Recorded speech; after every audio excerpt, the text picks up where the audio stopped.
დემოკრატია და წესიერთლესა ადამიანს. მე ვიყო ამაზე იყო საუბარი და თქვენ როგორ სამოვიღეს კომისიის.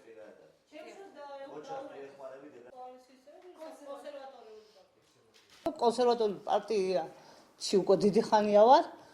დიდი მხარდამჭერი ვიყავი ამ პარტიის. ხო და აი ძალიან გამოცდილება მაქვს კიდე არჩევნებში, ყველა არჩევნებში მონაწილეობდი.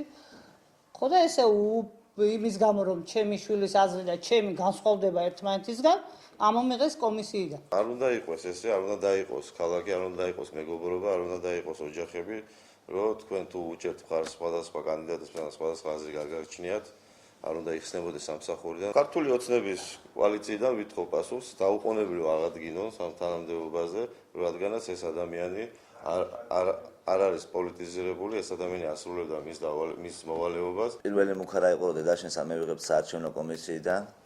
ჩემი აზრი და დედაჩემის აზრი არის სხვადასხვა მეთქი, აფერს გინდათ ისე გადაწყვეტეთ თქვენ მეთქი. გინდა არ გინდა არ დაეხმარო როგორცაც იყო რამოდენიმე ზარები ისევ თუ არა დაგიჭერენ. ოცნების შტაბიდან ისევ. სახელგვარები არ მინდა რომ მე იგენს ჩემის მოული. რა თქმა უნდა პოლიტიკური ნიშნი მოხდა, რადგან ეს ოჯახი მთლიანად გადაბარგდა გოჩა გუგუნავას პარტიაში და აქტიურად მონაწილეობდნენ. დედაც და ორივე შვილიც აქტიურად მონაწილეობს გოჩა გუგუნავას საარჩევნო კამპანიაში და თავისთავად ჩვენ გადაწყვეტილება მივიღეთ, რომ რამე ადამიანები რომლებიც ჩვენთან ერთად არ არიან, არ იყვნენ ჩვენგან კომისიის დანიშნული, რომ რამე პროვოკაცია არ მოაწყონ.